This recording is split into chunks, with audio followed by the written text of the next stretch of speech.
After a weekend spent together, the Romney-Ryan team split up today to hunt for votes in the South and the Midwest. President Obama and Vice President Biden were in the same regions, and the two sides trained their sights on each other. Mitt Romney stumped solo this morning for the first time since Saturday when he announced Wisconsin Congressman Paul Ryan as his vice presidential choice. In St. Augustine, Florida, the Republican presidential hopeful praised Ryan as a great leader. A man who has proven that he knows how to solve problems. He did not just go to Washington and become involved in public service to try and make a name for himself. He instead went to make things better for the American people. Ryan, 42, is married and has 3 school-age children. He was a protege of former Republican Congressman and vice presidential candidate Jack Kemp. Ryan first was elected to Congress in 1998 and now is serving in his 7th term. He became chair of the House Budget Committee last year after Republicans took control following the 2010 midterm elections. In that role, Ryan authored a budget that would require sweeping cuts in federal spending, repeal the president's health care law, and impose changes for future Medicare recipients to hold down costs. Democrats say his proposals would gut Medicare.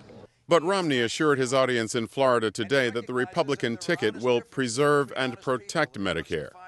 And in an interview Sunday with CBS News' 60 Minutes, he insisted his campaign would not be based on the Ryan budget. Well, I have my budget plan, as you know, that I've put out, and that's the budget plan that we're going to run on. Still, in Durham, North Carolina, Vice President Joe Biden made it clear the budget issue is going to be front and center for Democrats. There's no distinction between what the Republican Congress has been proposing the last 2 years, actually the last 4 years, and what Governor Romney wants to do. So let's cut through all this. We're running against, or they are running on, what the Republican Congress has been promoting for the past 4 years. And in Council Bluffs, Iowa, President Obama charged Ryan and other Republicans have blocked congressional action on a number of fronts, including drought relief for farmers. I am told that Governor Romney's new running mate, Paul Ryan, might be around Iowa the next few days. He is one of the leaders of Congress standing in the way. So if you happen to see Congressman Ryan, tell him how important this farm bill is to Iowa and our rural communities. We've got to put politics aside when it comes to doing the right thing for rural America and for Iowa.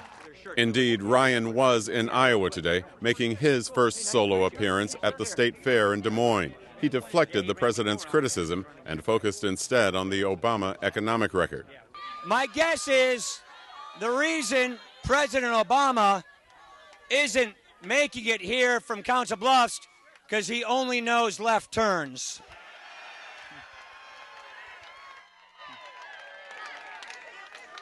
You know, but as you see the president come through on his bus tour, you might ask him the same question that I'm getting asked from people all around America, and that is, where are the jobs, Mr. President? The early response from Americans to the Ryan selection appeared to be mixed. A new USA Today Gallup poll found 42% of registered voters rated the selection as fair or poor, while 39% called it excellent or pretty good. And our look at Ryan continues. Jeffrey Brown has that.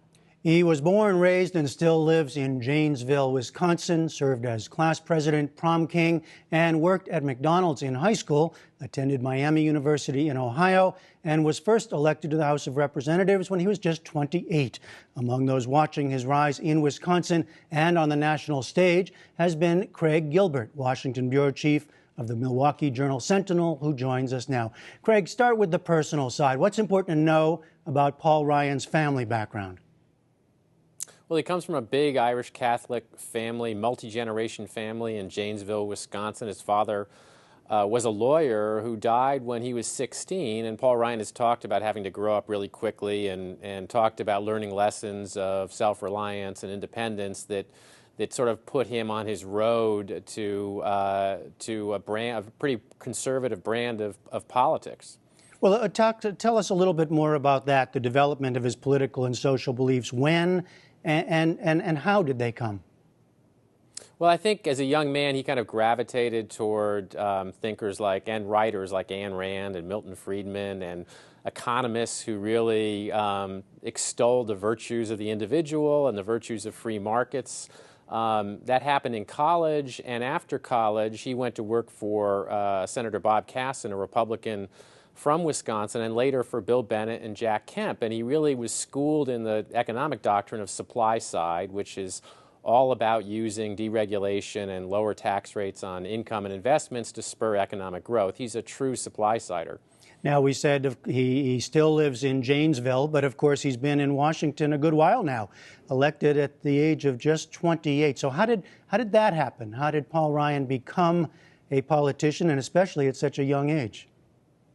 Well, after being a staffer and a speechwriter and a policy guy on the Hill, his ambition was to go into elective politics, and he ended up running in a district that was once represented by Les Aspin for many years, the Democrat who went on to be defense secretary for President Clinton.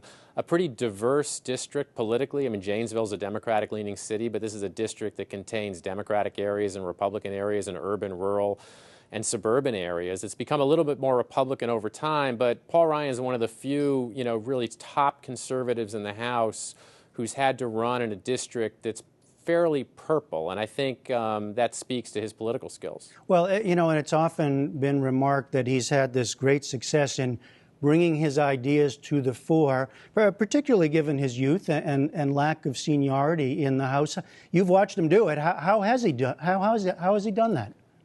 Well, I think he's talked about being advised early on as he entered his congressional career to master a subject, to carve out a niche for himself, develop an expertise, which he obviously did in economic and fiscal policy. And so the really remarkable thing about his rise is here's just a single member of the House of Representatives who, through the Budget Committee, and not typically a platform of great power and influence, becomes the architect of domestic policy for the Republican Party, setting the doctrine for House Republicans, and now, to some degree, ultimately for a national ticket. I mean, that's something that he went about methodically, very methodically to do in terms of his relationships with his colleagues, his relationships in the conservative media and the conservative movement.